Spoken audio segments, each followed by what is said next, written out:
Stephen. Andrew. Do you fancy spending a quiet night inside number 9? Oh, it's been a while. Is that a yes or a no? Of course it's a yes.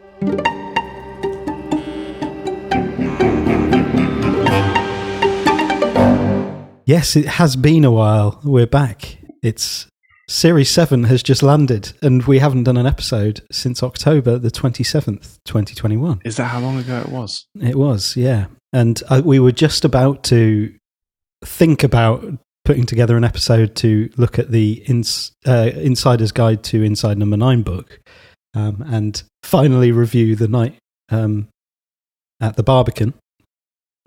And that, I think about 2 days later, Series 7 was announced. Surprise! So, there you go. So we've, got some new material, which is fantastic. So, so Merrily is episode 1 of Series 7, which was directed by Al Campbell, produced by Kim Crowther, and written by Steve Pemberton and Rhys Shearsmith. And it first aired on the 20th of April, 2022. You had some new names there. New names. Yeah. New people. Adam Tandy is executive producer. He's made it to the point where he just rocks in for lunch occasionally and says, yeah, that's fine. Congratulations, Adam, for your move Kim, upwards. I think Kim Crowther is the producer of the whole series. So, is she? Yeah. Wow. Yeah. It's great. Cool. Yes, we've got a new series again. It feels like just yesterday we were starting out on Wuthering Heist of Series 6.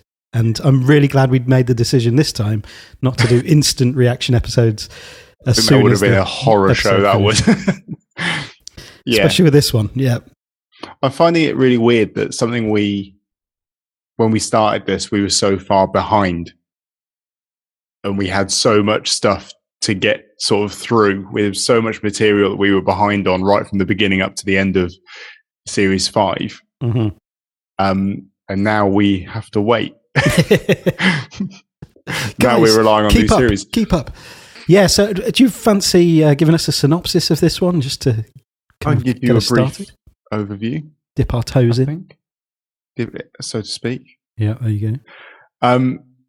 So we're at a very quiet, out of season Pedalo. What's the word? Shed, I guess. A Pedalo shed, yeah. A Pedalo shed. Not sure what Daz would think of that, but it's a Pedalo shed where 3 friends are meeting up to head out onto the lake together and relive some old memories. I'll keep it short and sweet like that. Good. And then there's 4 of them. There's 4 of them. Or 5. Or 5. Well, yeah. It's a real party boat, actually, when you think about it. It is, even without Judge Rinder, it's still a party boat. So it's the first time we've been on a Pedalo, which, just to start off, is a great concept. It is. Like, there's something beautiful about the fact that there's all the dialogue going on, and there they are, their legs just pedaling. And it's like, it had to be a Pedalo. That was the only form of water equipment that you could really water use. Transportation device. It's perfect. Yeah. And obviously sets up some jokes as well. It also sets up the getting stuck because you can't just bring your oars in and untangle them. True. Yeah. Perfect. It's the kind of low key analog nature of it. I think it's nice. And there's always the disagreements on a Pedalo. My wife and I can no longer go on a Pedalo together after an incident in the waterways of Amsterdam, where one of us felt that the other one was not pulling their weight when it came to pedaling. I very much played the Laurence role the moment that Donna took her feet off the pedals. Are you pedaling or? Turned out she wasn't. Are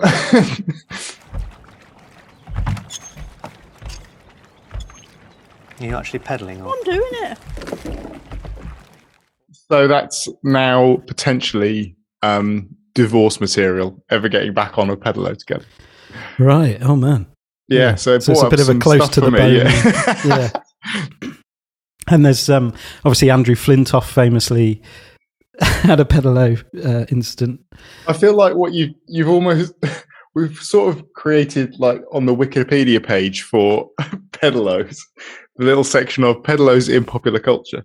Yeah, I think this should be there. Andrew Flintoff.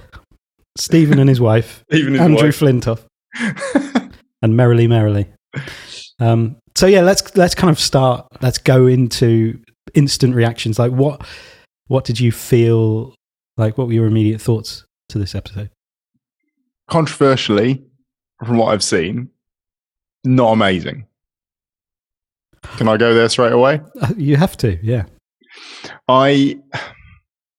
What I'm struggling with is I think it's a really nice episode in terms of it just being a story about, and we'll go into some kind of sort of specifics, but some friends who have lost touch and have gone on their separate paths, and they're all having feelings about the way their lives have turned out and all those kind of things. But some of the symbolism and things in it, there's no consistent thread for me that kind of runs through it. And the bits that are put in kind of feel a little ham-fisted. And it's not that there's no twist, because that's a weird thing to level at them all the time. It's not, because there is no twist. It's not really a twist as far as I'm concerned. No. That his wife's not alive anymore, and she's there as Ashley. So sort of is, but not in a Yeah, they're not like just turn the episode on its head. Yeah. Mm-hmm. I don't know whether us talking about this is going to bring some stuff out and is going to suddenly lead us to start pulling on a thread, and it all suddenly comes together. But yeah, that's how I kind of felt. Mm-hmm.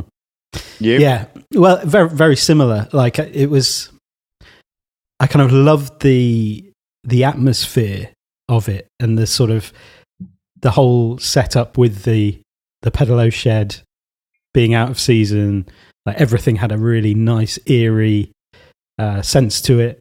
You know, the Christian Henson music, like, that's becoming very iconic stuff. And, like, interestingly, I think it's the same style that we hear coming up in The Stakeout and How Do You Plead, which are both supernatural kind of episodes. And like so those little leitmotif things. Yeah, exactly. So it's almost like a lovely nod to there's something supernatural going on, or something beyond what you see. That seems to be a theme emerging for the music. But yeah, I felt kind of similar. I felt I didn't really connect with, I don't know if it's the characters, or I didn't connect with the plot as was on the surface. Like, there's a lot of humor in it, and there's some great one-liners, like, from all the characters, really. But yeah, it just left me feeling like it's kind of there's something that I haven't quite connected with in that episode. And obviously the nod to, you know, this reunion thing, the meta aspect of, like, the League of Gentlemen, and the fact that Mark Gatiss is there, like, there's something beautiful about that. Like, that it's kind of, and very relatable as well. It was almost quite appropriate that we were watching it in the same room, because it's like, you know, university reunion, and like those.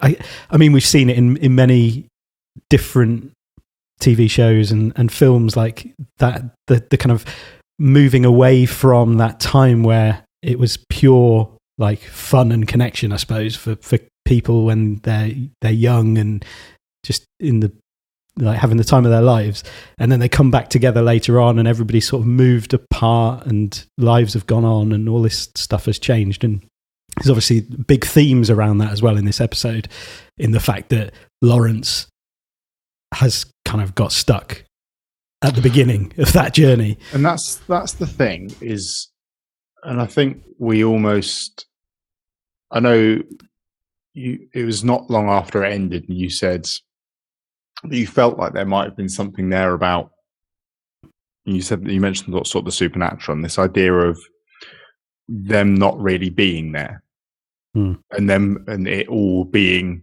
merrily, merrily, merrily, merrily.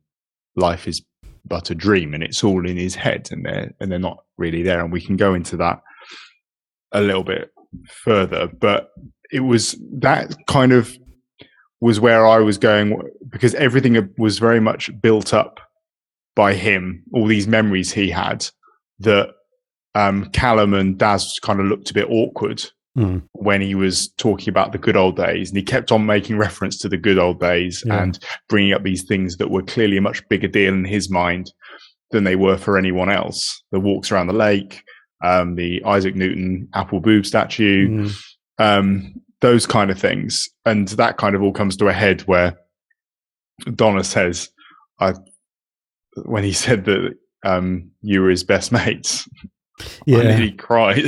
Like, it was, I can't believe she died and he never told you. I suppose that's what all those LinkedIn requests were. I feel terrible now. Bet you do. Poor man. Nearly cried when he said you two were his best friends. We were. Used to be. But life moves on, doesn't it? You know, you think about the poignancy of the episode. I think it's that, like, that kind of emptiness, which is maybe what I kind of felt, that emptiness at the end of the episode, that was really the thing that threaded through the whole thing, was just this, I don't know, this eerie nothingness around Laurence. Like, his life hasn't moved on.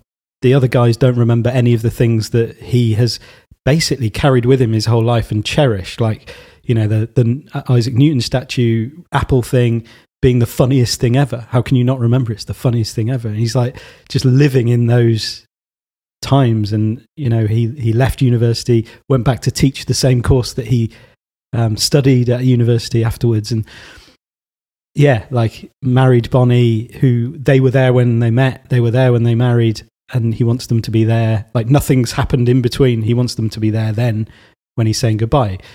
So it's like this massive 30-year gap where he's just been stuck in the reeds and nothing has moved on. And she kind of tied him to that life, I guess, in a way, because he met her then and he stayed with her and he stayed in the same place. That was what kind of tied him. And by doing that, he didn't build up anything outside of that life at all. And so that meant that when she went, he was suddenly very isolated there, and he hadn't built anything else on top of that life that he was in. He kind of rested on his laurels a bit and was kind of like, well, this is all working out fine. I've got everything I need here. I can just keep doing this. I can keep plodding along here. And the moment that she was removed, it suddenly became very apparent to him that there was nothing else. And so then he has to reach out and try and bring back the other people that kind of gave him some joy and happiness in that scenario when he was there. But it seems they're not really up for that anymore. Yeah. And there's I guess that completes his isolation, or compounds it at least, and makes it very obvious that, time to go maybe. Yeah, and there was, of course, Kenzie as well, who was part of the four. Maybe that's Jeremy Dyson living in Germany. Yeah, maybe. Yeah, I like the. Are they still together? No, he lives in Germany now. And Kenzie's wedding. Poor Kenzie. Poor Kenzie's wife. Whatever happened there? That's like what's in the cupboard in the bill. What's in the top drawer or the second drawer? What happened at Kenzie's wedding? Yeah, no, this and like humor-wise, absolutely brilliant episode. There's a lot of really quick, and I watched it a second time with subtitles on, because so much of it, the dialogue just, I don't know, it's not like really, really fast paced, but a lot of it got lost the first, maybe because I was laughing. Especially Diane Morgan's lines. She's so good. And they're just there subtly. She's just muttering along and like saying these things that are just 100% hilarious. My favourite one of hers was it was when he revealed that Bonnie was dead, and she asked if it was the guinea pig, and then said that she got confused with him and his dog daughters. Dog daughters. Yeah, that's lovely. She's in here. Sorry, is Barney a guinea pig? No. She's such a... I thought, because the first time round I thought, oh, she's like this really sort of almost tropey Donna-esque character. And so much so that they called her Donna if you're going on whatever a Donna-esque is. Which is a name that means lady, apparently. I've done my research for the meaning you of were names. trying. You were on the names thing where you are going to give you about 5 minutes before you tell me this whole thing was about communication. It was. Thanks for that. There it is. Yeah, but like on sort of second watch, it's kind of like there's such a sincerity and a loveliness to her character, and that comes through, when she says like, am I supposed to say something bad that's happened to me now? Actually, I've had a lovely life, and goes through all the things that she's had, and it's probably because I didn't go to university by the sounds of it. No overreach, I think, is the... she just didn't overreach. Yeah. She was happy. Just kind of, what philosophers reach by the time they're sort of, in their 80s as this is the meaning of life. It's like, no, she got there when she was about 17. And to be fair, I mean, she's got some pretty cracking philosophical lines in there, such as, his wife's died. You can't just scoop that up in a little blue bag and hang it off a tree. And I love that. What I love is the fact that is her default for what you do when a dog poos, is you put it in a bag and then hang it off a tree. You don't put it in a bin, you hang it off a tree. I love those kinds of little subtle... This is what she is. Exactly, yeah. I'll leave it there and pick it up on the way back. She never does. She never does. That tree has a lot of blue bags hanging off it. Also, my mum's got a tray like this. Yeah. I was like, what does that mean? I love that that's a point of reference for that view. It's like how we used to have Constable paintings on placemats. And I remember seeing, I can't remember which one. My mum's got a placemat of that. Yeah, I was like, that's like the placemat. Which came first, the placemat or the exactly. But yeah, similar to, and that's just a very nice, like, I don't know what the right word for her sort of character is without being really condescending, but just a realness to it, like a... Yeah. Grounded. Nice.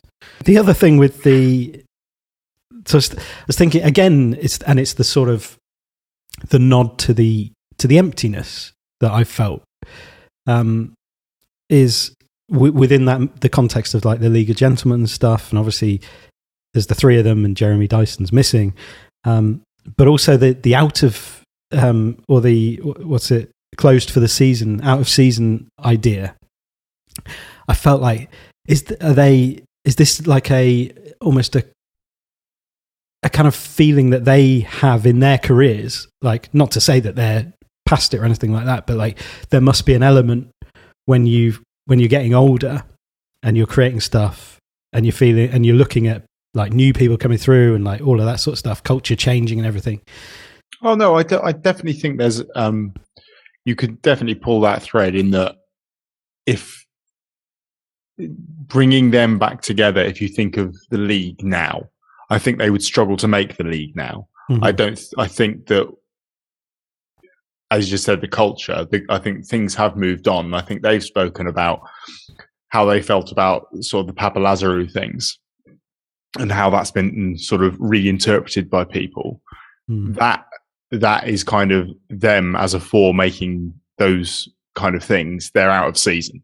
I think that could be a nod. And I mean, he'd already said that the pedo shed was closed for the winter. It already mentioned that before the reveal of the out of season. So I think it was a very deliberate showing of the sign. It didn't need to be there. He was having to unchain everything because it was clear that it wasn't open. And then he says it's closed for the winter.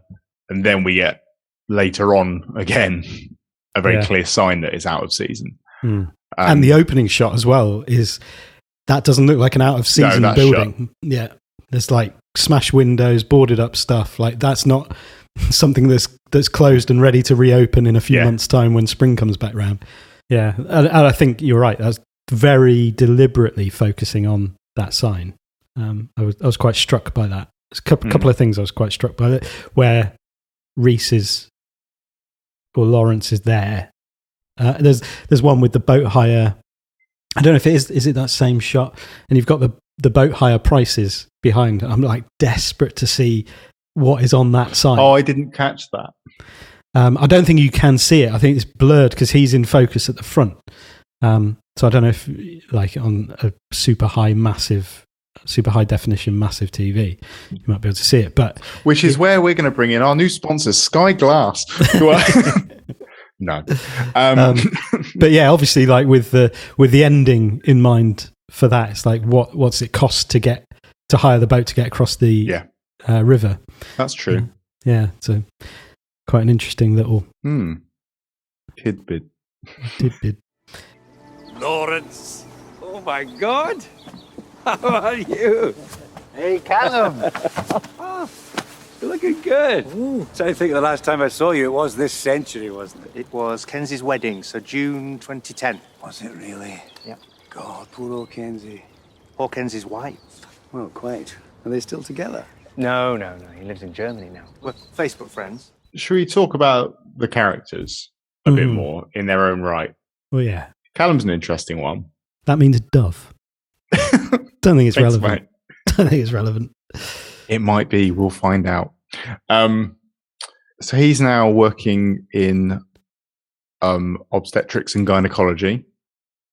Elbow deep in fanny. Cheers, Daz.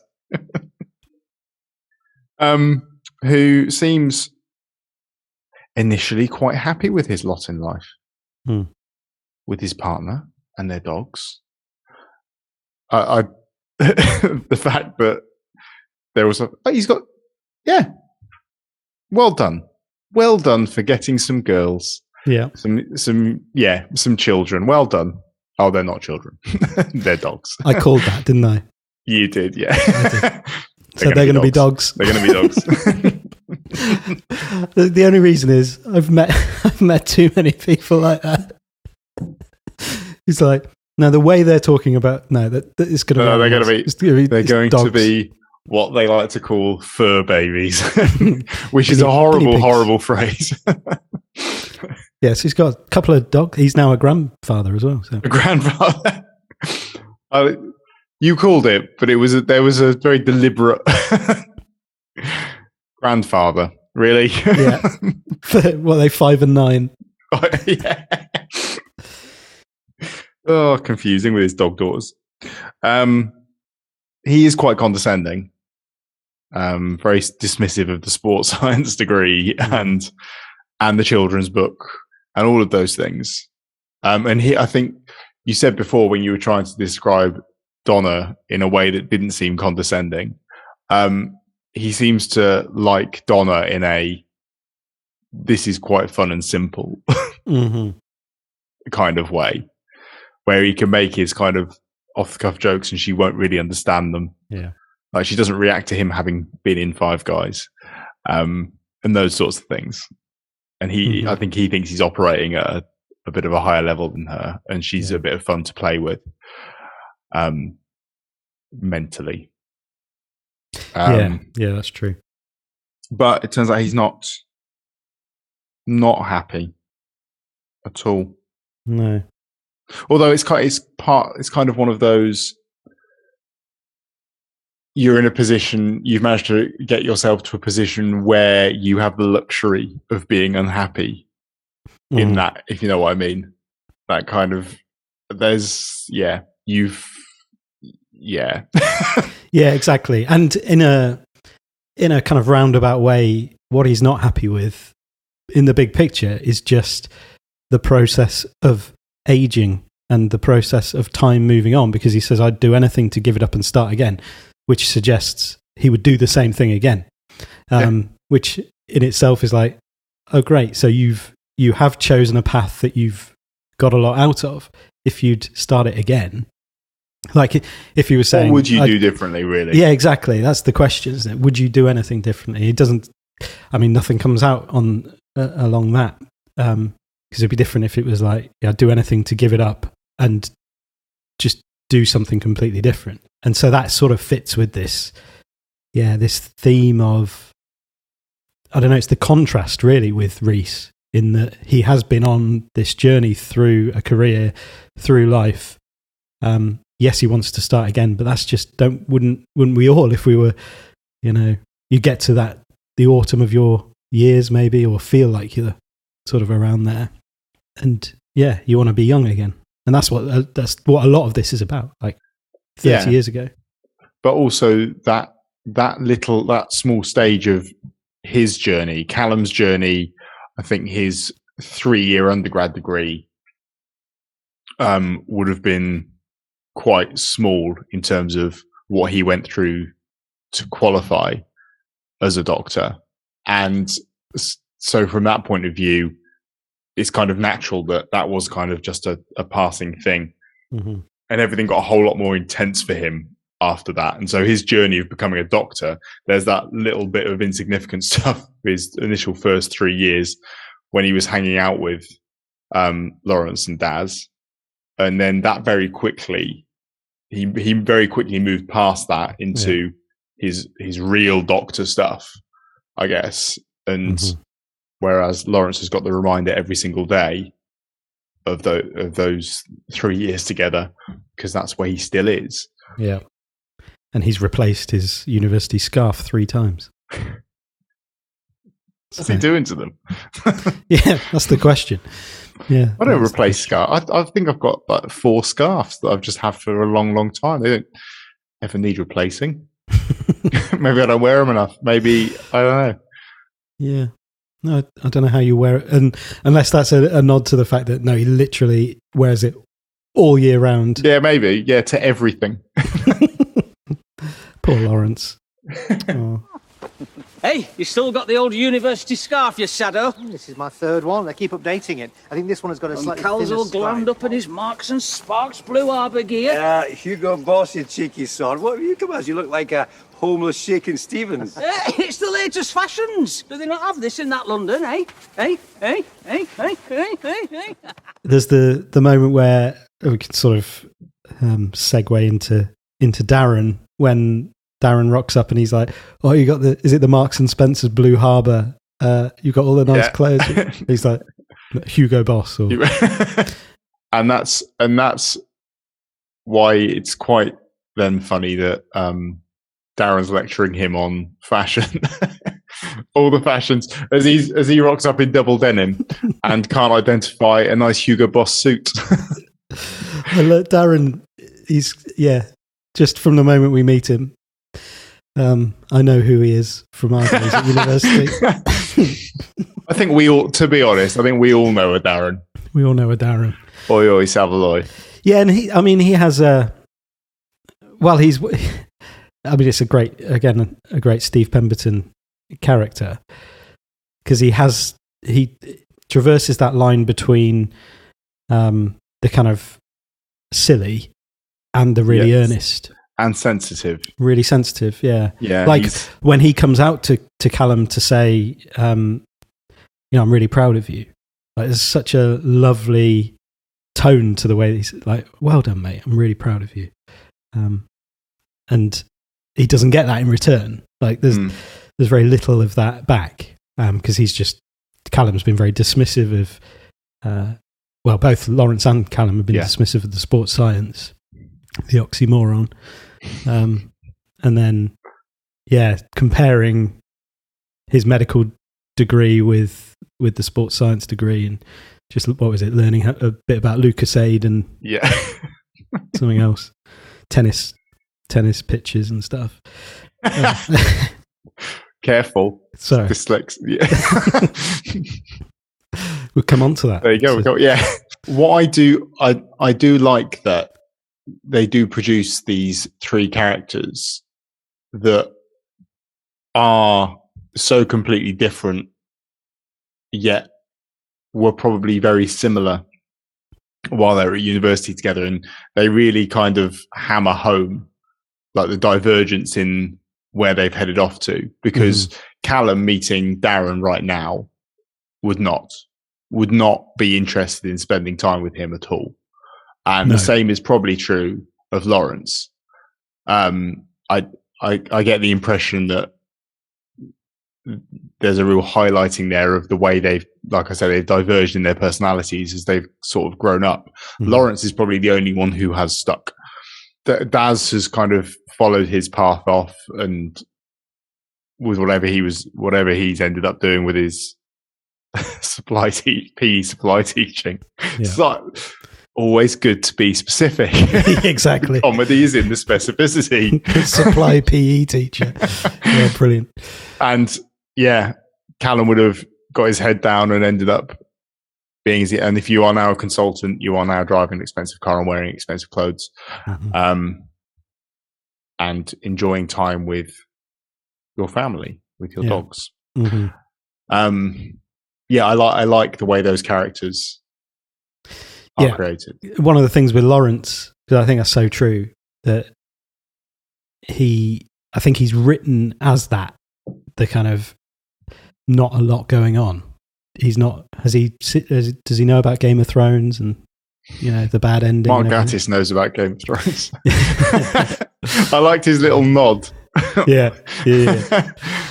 But Lawrence's character, I think that's one of the things for me that I didn't connect with, was Laurence is just he's a bit of a frustrating character, and I know there is the sentimental aspects that come with the firework and everything, but I don't know, there's just something that I didn't connect with him. Which is weird, because if you generally connect with characters, not always, but you will often connect with characters that you can kind of identify a part of yourself in. And I guess in everyone there is some sense of sort of feeling like you've disconnected from people, and that's difficult, and you are kind of stuck wanting to be back in those days. But every single one of those characters, well, the other two of those characters also have that. And no, I think it's very difficult to find yourself identifying with Laurence, because that doesn't apply to that many people. And so to have him as the character that is supposed to be the one where you feel that empathy for him is tough. Like, you're right, you don't connect with him, and you don't go, that I can really get to grips with how he's feeling right now and his massive sense of loss. Because, like I said, his massive sense of loss is very much tied to the fact that she was a link to something that he wanted to keep hold of, and he's now reaching for his old friends to try and keep hold of that, and that's not happening either. So, and the part that would be connecting them is him telling them about that. Yeah, and he's almost trying to convince them and sell it as, but everything's been glorious kept past days. And like the Bonnie's death has been kept from them. Like there's, I mean, one of the themes that I wrote down was like this idea of "you never told me," and it's something that comes up a few times through the episode. It's like, you never told, like Callum says, "You never told me Darren is coming," and then Laurence is like, "Well, it's a reunion," and to Callum, it's like, a reunion of who, essentially? Yeah. Like, in some ways, he's like, who? I guess he didn't identify them as like a core group. Exactly. Yeah. Who would be reuniting? Yeah. And then Darren says, "You didn't tell me." Yeah, or you told me it was a party boat or whatever. And then Darren's told Donna it's a party boat. And then, like, you never told me that Bonnie's dead. Essentially. There's all these things that have never been said. You never told me you had daughters. You never told, all these things. You never told me you had dyslexia. You never, Yeah, exactly. I've written down melons there. Like, it's. I love, that's so good. Yeah, it's another cracking line. That's something again. So these guys they're not close. They're not communicating, are they? They're not communicating. There's an issue of communication. Teacher's there, Phil Crawford. Was he? Creepy Crawford? He was a bit of a pedalo. How do you know? Well, I'll tell you, I work there. At uni? Yeah, the psychology department. Since when? About 8 years. I put it all in my Christmas round robin. Don't you read them? Oh, I think it must just go straight into my spam folder. So Laurence is still sending out his round robin, his Christmas round robin, and no one's really reading that. Goes straight to spam. Yeah, but then again, I think that's, again, Laurence, not in a horrible way, Laurence has overbuilt his idea of how relevant he is in these people's lives still. His memories of their time at university, he still has in his head as the most relevant things to him. And his belief that the three of them are all equally relevant to each other. And unfortunately for him, that isn't the case. Yeah. Which I guess is, if you want to sort of look at the Merrily, life is but a dream thing in a kind of literal sense, it's kind of Laurence's life itself is predicated on this sense that they're still friends, that all of this is still relevant, and that these are the people that you call on the day. And it just seems weird that he keeps, even like he doesn't even say at the beginning of this day, like, Bonnie died and I want to go and do something with her ashes today. That's why I wanted you to come here, because this is important. And like, why he keeps that a secret is a bit weird. It was that really weird thing at the beginning when they're getting ready to set off out on the boat, and he says it's all planned out on the lake. When it gets dark, there's so much to catch up on. Like, what? Why does any of this need it to be planned out in the dark? Why do you need to go into the middle of a dark lake and catch up with each other? You don't. Book a table at a nice restaurant, eat some nice food, drink some nice wine, and have a nice chat. And then blow up a firework. And then blow up your dead wife's ashes. But I don't... Very quiet. You haven't lured me here under false pretenses, have you? Closed for the winter. Friend of Bonnie's runs it. She let me have the key. Oh, where's Bonnie? We get to see her today. Yeah, she'll be here later. How's your partner? That feels to me like the setting up in the writing, isn't it? It's the creating the sense for the audience of what is this going to be? What's going to go on here? And I think that, I don't know, that's where it felt like, again, it's not seamless in that sense. And because for me, it was like, okay, Bonnie is not here, but Bonnie is obviously a significant thing. She's going to be somewhere in this episode. And so it was almost like either she's dead or she's waiting somewhere where they're heading on this Pedalo. She'll be there to greet them in the middle of the night with like some kind of wicker man or something. And like, there's going to be some great vengeance thing. Yeah. So it was like, she will be a important part of this. And I think it just felt like, yeah, you're setting that up in a way that it just didn't quite feel like this is how it would be, like, or how it even could be, even with someone like Laurence in real life. I'm not sure. And then when it is finally revealed,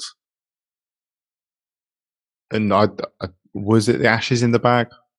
Was it a head? I don't know. What's in the bag? Hoping for a head. Yeah.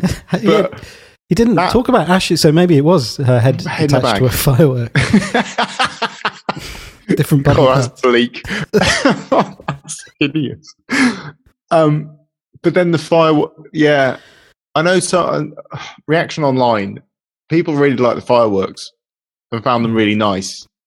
And I really didn't like the finding the thing in the bag. Like, I didn't like it. I didn't like him pulling that thing out of the bag, saying that it was ashes attached to fireworks. It was ashes. We know it was ashes because of that. Oh yeah, yeah. Sorry. Definitely everyone's just been shouting that, like head firework. Ashes to flashes, not head to flashes. Yeah, I didn't like that. That felt very, very obvious. Oh, because of the obviousness of it. I don't like the spelling out of things. It wasn't needed. The timing was a bit kind of odd as well. In that he just at that point decided to reach into the bag and find it just as the fireworks were about to go off. I found that a bit jarring. Do you think they had a conversation? Because I felt the same, that it was like weird that after all this time, Laurence has been on that little island for ages, and then that's the moment. Check the bag? Yeah, he checks the bag. And I thought, do you think it was a decision? Because it could have easily been the other way around. The fireworks go off and they're like, what on earth's going on? And then he reaches into the bag and sees that. And then it's like, there's the explanation. But it's obviously, yeah, like whether that was a deliberate decision not to do it that way. Because it wasn't as if it was like it wasn't Chekhov's fireworks either. It was like that immediate, wasn't it? They like, weren't there on the back of the boat with everyone going, why are there fireworks? No, the only thing, like Chekhov's bag, obviously the bag, but then that was just, okay. A bag. It's got ashes in. Actually, I mean, there's the little bit where Donna disturbs the bag and she gets a bit of a ticking off from Reese, from Laurence about being careful with the bag, which again, I guess that's your Chekhov's bag. Cheers, man. Which contains Chekhov's gun, Chekhov's mayonnaise. Whose bag's it? Lawrence, is this your bag? No, it's Chekhov's. Yeah, I didn't like that. And I don't know. There was that sweet thing of, even though they've realised that there's potentially bits of ashes just raining down on them as they sit on this lake, that Daz decides that this is a time for a little romantic snuggle to look up at the fireworks. And I guess it is. But that is one of those moments. And that whole setup, that whole thing of them being so calmly just sat on that boat while it goes dark and they're just still there. Like, is he still? Yeah, he's still on over there. We can make any effort. No, this is it now. And we'll just wait for something. And the fireworks go off and then it's like, oh, isn't that lovely? And it's like, I would not be in any way What calm. is happening? What? It doesn't matter that they're going off. We're still stuck floating in some pretty cold temperatures right now. I think I would have... Do we have a plan? I would have swum. I'd have gone. You risked it. I'd have risked Swim over, run back to the car, get the heaters on. We don't know how they end up being rescued. And that might be a good little opportunity to explore some theories about their existence. What's this? Ashes to Flashes Memorial Fireworks. So she's...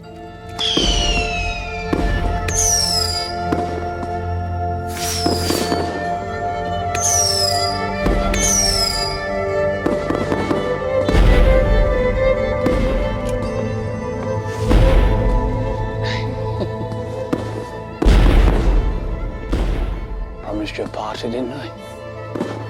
No, I am going to cry.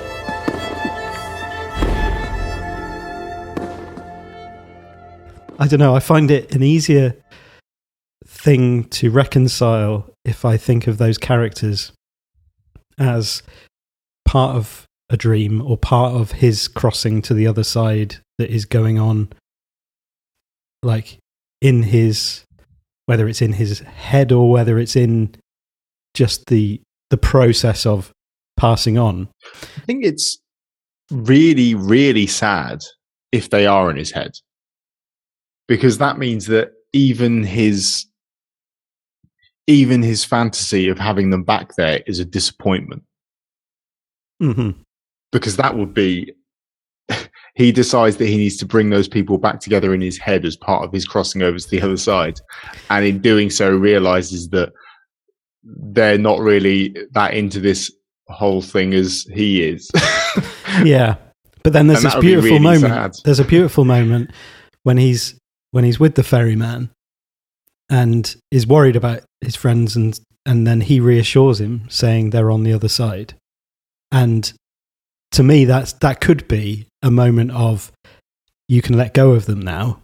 You're free. You're free from that stuckness. You're free from living your entire existence being defined by that moment.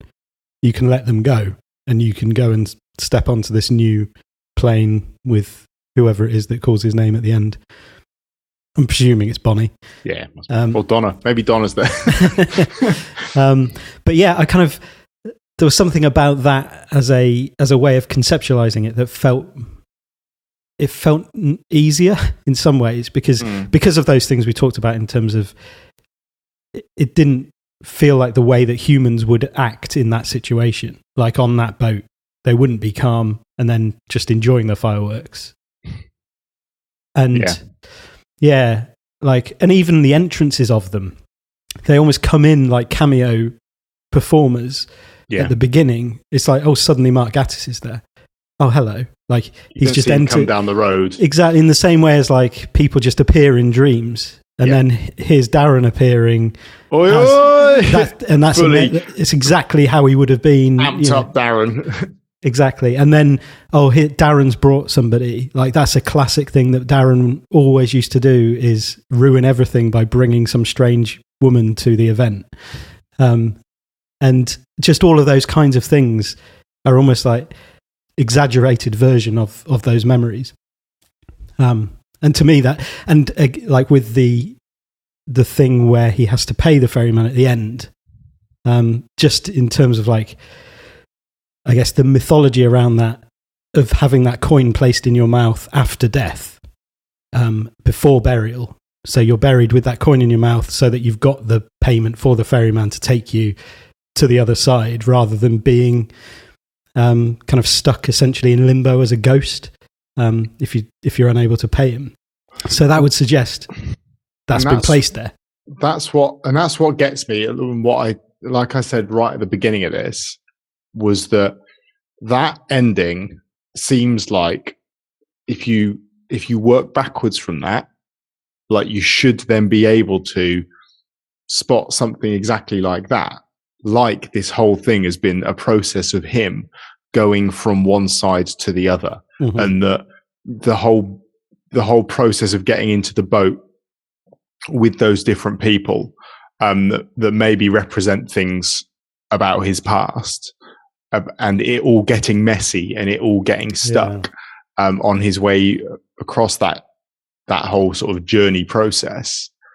That should work, but there's too much in it that stops it from working. So you mean you should be able to watch it again and that all fit perfectly? I think that might be it, and that's why I said that phrase earlier, like ham-fisted. The whole Shannon's Oboe is what I think it's called, with the coin in the mouth, paying the ferryman Shannon, or Channon. Shannon sounds like Shannon sounds like a completely different character. Just I think isn't it Charon? Charon, not Shannon. Or Charon. I think Charon, not Shannon. Not Shannon, lose all of Shannon. Really sorry.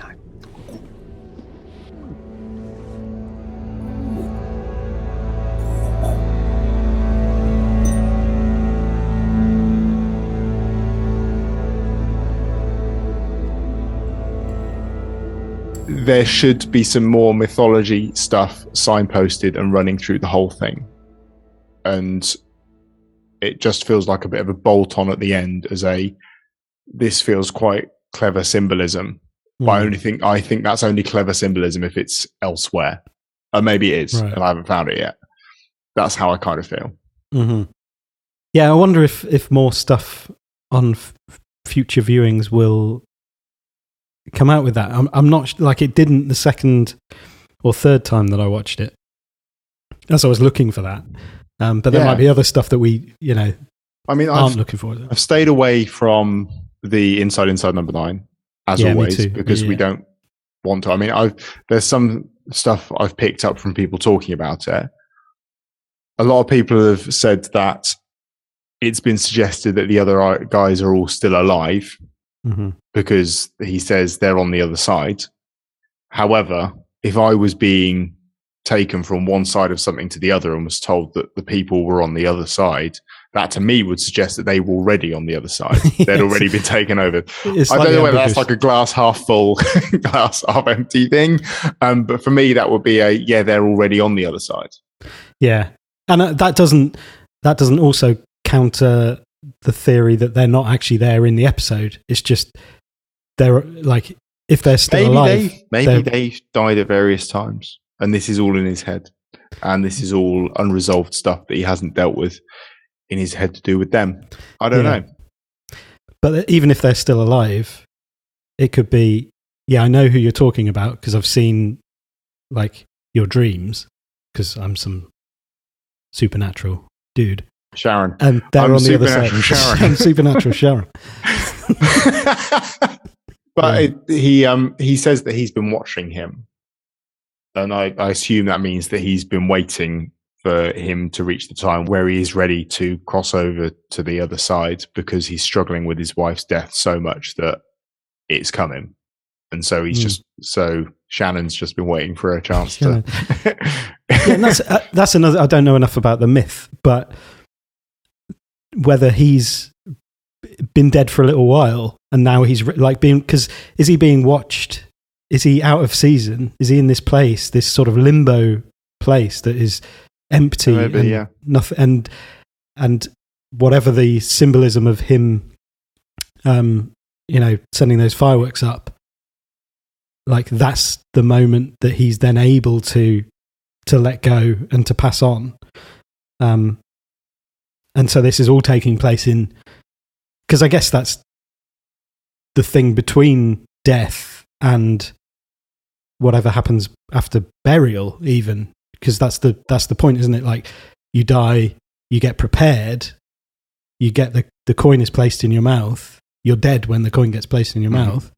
And you're in sort of a limbo-y thing. Yeah, so it's that sort of place. And then you're on one side of the river Styx. Yeah. Ready to go over to the other one. Mm-hmm.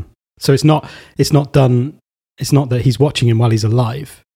It's just he's waiting for him to be ready to pass, like beyond death. Which is signified by him finally letting go of Bonnie by sticking her head on a rocket and firing it into the air. Mm-hmm. Yeah, quite. But is that what it is? Is that, can he not go and see Bonnie on the other side until he has come to terms with the fact that she is on the other side? Yeah. And as he gets to the point where he can finally let her go because he's had this whole thing bottled up inside him, unable to really let go of her until these people in his life that he thinks are more than they actually are know about it. He's not ready to actually take that journey himself because he hasn't accepted that she has. Mm-hmm. And when he does that, that's him then being released. And the fireworks are him now releasing himself to make that journey across himself. Yeah. Yeah, and that's starting with him saying she's dead. Because maybe the reason he hasn't told them is because he's never admitted it. He's never told it. He's never uttered those words. And then that is a moment where it's like, okay, the first step in releasing himself from. And here we go. Now I'm heading off the boat. There we go. Right, I'm finally sending her out. Yeah. I'm letting go. I've been holding on to these ashes, but now I'm sending them out in as big a way as possible, hence the fireworks, because how better to scatter ashes than exploding them in the sky, scattering them over as bigger area as you can. You can't get them back. No. Maybe that's it. Yeah. Maybe we've just him toppling back off the boat after admitting she's sort dead. Of succumbing to it. It's like, there we go. I'm released. Yeah, maybe we've got something here. I'm satisfied with that. Maybe it's coming together.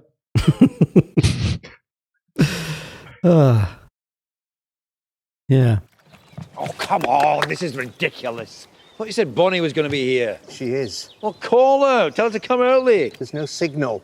Well, can't we all just check again? Yeah, I'm sure I had a couple of bars earlier. Is she still on the same number? What network you on? Give us your phone, Larry. No. Give it to her. There's no point. Why not? Because Bonnie's dead.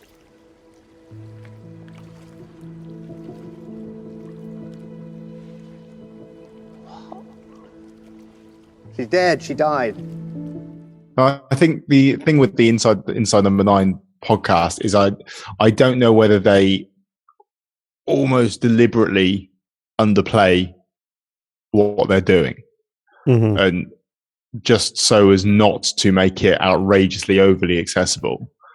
Yeah. And so if you're going there looking for a straight answer as to what these things mean, then you're probably not going to get it. And so seeing these things where you get like an overly simplistic thing of, yeah, they're just alive over on the other side, they're all sorted, he's dead, and this is just meant to show he's dead, kind of understates what was going on. And maybe actually this is about a whole thing that's playing out in his head. And I think we've now almost tied together the whole thing into a thing that's playing out in his head. We've warped it around. Yeah. And it's worth just remembering that, and it's just a theory as well, like, obviously. But that's one of the fun things about this sort of stuff. And Reese is a big fan of, obviously, horror, and he's a big fan of David Lynch.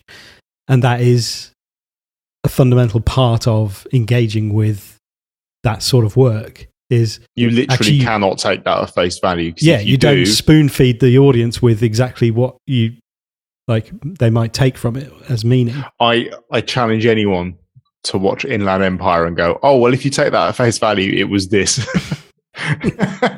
You've got no hope. That is true. Yeah, and I mean it's been great having. I was just looking through some of the tweets, so I tweeted that we were recording this over the weekend. I saw someone was horrified that we were going to be Come on, guys. Come on. Yeah, we've got slow. Yeah, that was Cat Boy. Or Cat Boy, actually. Boy is spelt like that, isn't it? On a boat. B-H-O-Y. Yes, Cat Relevant. Boy. Lovely. Yeah, so thank you everybody for reply. And again, it's great to see that people really enjoyed it. Ryan Man, sorry, we've probably let you down here. Thought it was charming, straightforward piece. Don't know if there's a ton of onion to dig into, but I enjoyed the pedo ride. I think that is the gift that keeps on giving. That line. Well, talk amongst yourselves. I don't want you listening to it. Good idea, and actually might kill off some of the weeds. It's not acid. Oh, bonus ball. I like her. This is a story of my life. What, listening to a woman pissing off a pedo? Pedalo. No, being stuck. When we graduated, I stayed in the area, married Barney, did a PGCE. Next thing I'm back teaching the same course I just graduated from. You've all moved on and had lives. I'm still living in 1989. I wouldn't worry about it, Larry. You've not missed much. Although Game of Thrones was pretty good. Even then, they ruined the ending. I'm not going to do that. Yeah, and actually, brilliant Wordle starter. I used it. I'd never considered using it as a starter word until Thursday morning. Was it Thursday morning? And it set me up perfectly because it was like, did it start with P? I can't remember what the word was. But yeah. Was it plant? Can't remember. It might have been plant. Gave a few. Three vowels, I love that since we last recorded, Wordle has now become a thing and is now probably on its way down. Yeah. It's reached its apex. Not for me. I'm on a streak of 109 not out. Hope you're looking forward to this becoming a Wordle podcast. I've played 112. The first 3 was me just saying the same word over and over again because I didn't understand the game. Then I got into the swing of things then. Well done. Yeah, cheers, man. Great. This is one where I would be really interested to hear why people think we've missed the mark. Yeah, I'd love to. And if it's sort of stimulated any more, because I think that was the interesting thing, was feeling a little bit like, oh, everybody's really enjoyed it and is talking about how moving it is and sentimental and whatnot. It's like, is there anything more to this? Or am I just dead inside? Maybe I'm dead inside, yeah. Maybe I've spent 6 too many years working as an undertaker. And maybe that's what it is. Seeing novelty ways of disposing of ashes. Yet no one had ever attached them to an explosive. Well, set it alight. You say that. No one ever attached a head. But I've seen Ash's fireworks before. Have you? Mm. Yeah. And not just with Freddie Flintoff on a pedalo. No. No, it was not a new concept to me. So cool. Well, yeah, we'd love to hear your thoughts on this. If you've got any stuff that you want to share with us, please do email us at quietnightinside09@gmail.com or get in touch via Twitter, which we do keep an eye on, even though, we don't appear there very often. But at AQNIN9. Be lovely to hear from you. Great. Well, I look forward to seeing the next one. What is it, Mr. King? Seems to be about being in a school. Your area of expertise. My area of expertise. Being in a school. Cool. We've all been there, mate. We have, actually. We've all been there. It's everyone's area of expertise. That's true. Okay. Well, we'll see you for that. Bye-bye. Bye-bye.